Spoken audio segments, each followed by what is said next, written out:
Le tuto que je vous propose en fait c'est celui-là. En fait, ce que j'ai voulu faire comme maquillage, c'est un maquillage très frais, assez discret, assez naturel, mais qui rehausse un petit peu le regard, le teint, etc. Donc j'espère qu'il vous plaira et dites-moi en commentaire ce que vous en pensez pour tous les produits que j'utilise. Je ne vous les ai pas insérés dans la vidéo. Par contre, vous allez tout avoir sur mon blog. Il y a le lien juste en bas, en barre d'infos, ou là dans un coin, je crois que c'est dans ce coin-là, qu'il y aura le petit i vers mon article, donc où vous aurez les références, les nuances, les produits, les liens, etc.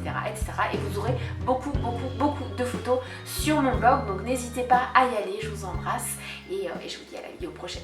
Je vous aime.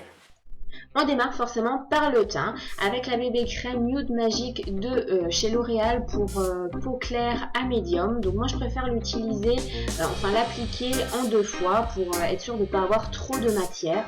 Je la mets également sur les paupières puisqu'en été je n'utilise pas de base à paupières.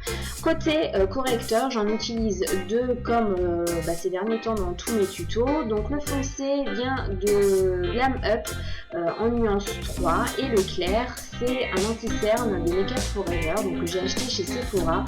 Toutes les nuances, les références et les produits seront de toute façon sur mon blog. Vous avez le lien en barre d'infos. Une fois que j'ai flouté toutes les imperfections et que j'ai corrigé, on va dire, mes paupières, on passe au poudrage. Et là, côté poudrage, j'utilise une poudre matifiante de chez Avon. J'en mets uniquement sur la zone T et sur les paupières, pas du tout sur les joues, parce que tout simplement je ne veux pas trop de matière sur ma peau en été.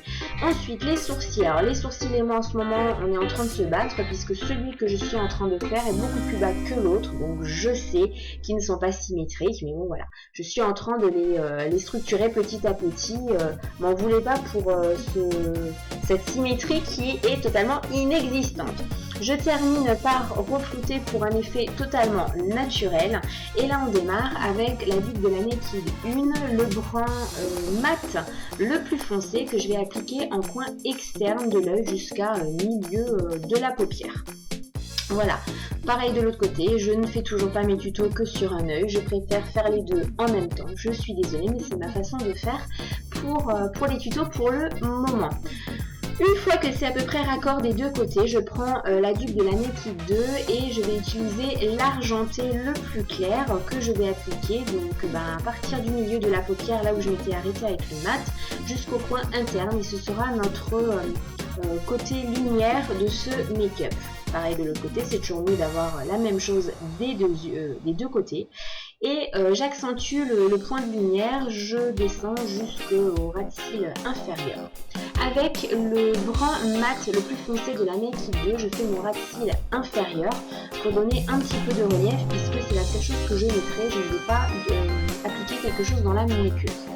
La Naked 1, on prend cette fois-ci le brun mat le plus clair pour fluffuriser ce make-up, pour flouter, mais je ne veux pas un floutage qui ne se voit pas. Là pour le coup je veux du relief, donc j'accentue encore une fois sur le bombé de l'os de l'arcade sourcilière pour avoir cet effet de relief et réchauffer un petit peu le make-up qui peut être froid avec l'argenté qu'on a mis en coin interne. C'est plutôt pas mal des deux côtés. Donc là, je vais utiliser le noir de la Naked 2 pour me faire un repère en fait. Puisque autant dire que l'eyeliner et moi, ça fait 5 et que je suis pas douée, on peut même dire que je suis carrément une quiche. Donc là, j'ai tracé le trait pour m'aider un petit peu et ce que je vais faire, c'est que je vais y aller tout doucement. Alors je vous ai épargné le quart d'heure sur le second œil, hein. Je vous ai mis que certaines séquences. Donc je commence parce que j'arrive à gérer le mieux, on va dire. C'est toute la paupière, voilà, tout le ras de cils supérieur. On en est également en coin interne, on va vraiment jusqu'au coin interne pour vraiment avoir un regard défini.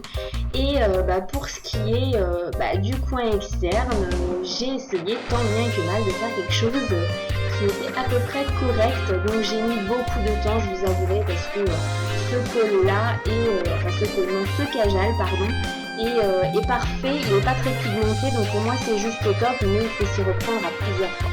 Ensuite on passe à la muqueuse supérieure, pardon. Et donc là, on applique également le même crayon Kajal pour avoir une uniformisation et pas de démarcation par rapport au cils. Une fois que ça c'est fait, enfin le mascara. Donc là, il n'y a rien à dire, hein, c'est le mascara The Rocket. Je vous en ai également parlé dans mes favoris la semaine dernière. Non, c'était cette semaine, je crois. Pareil des deux côtés. Et je vais également en mettre sur les cils inférieurs, mais de façon vraiment très légère pour pas avoir non plus je veux pas un côté manga. On passe au teint, là je suis plus à l'aise, donc j'utilise mon bronzer de chez Makeup Academy qui est juste parfait, donc j'en mets également sur le front pour diminuer le côté piste d'atterrissage de mon front. Et ensuite le blush, alors c'est un blush que je n'utilise pas souvent, c'est le blush de chez The Body Shop. Il est très joli, un côté corail avec des reflets de rose. Le seul souci qu'il y a, c'est que si j'y vais trop fort, et bien ça fait vite poupée russe. Donc c'est pour ça que j'y vais tout doucement avec celui-là. Je préfère me le reprendre aussi à plusieurs fois. Et le côté rose pour l'effet frais de ce make-up était parfait. Ensuite, j'utilise un blush bombe, je ne sais plus la marque, je suis désolée, je vous le mettrai sur mon lien, pour mon highlighter, puisque pour blush, non, il est beaucoup trop irisé, je le mets partout où la lumière va taper sur mon visage. Je n'oublie pas l'arcade de Cupidon, je vais y arriver. Et pour le rouge à lèvres, c'est un rouge à lèvres de chez Avon qui est nude irisé, et voilà le résultat. J'espère vraiment que ça vous plaira, que vous trouverez comme moi que ce make-up est assez frais et portable tous les jours. On a vraiment très peu de matière sur le visage, donc ça nous permet de ne pas avoir un effet de serre pour la peau, c'est plutôt pas mal. Si vous a plu, n'hésitez pas à me le dire en commentaire, à partager et pourquoi pas à le reproduire. Mais à ce moment-là, vous m'envoyez les photos parce que je vais voir le résultat sur vous. J'espère, comme dit, que ça vous plaira. Je vous embrasse, je vous fais plein de bisous et je vous aime.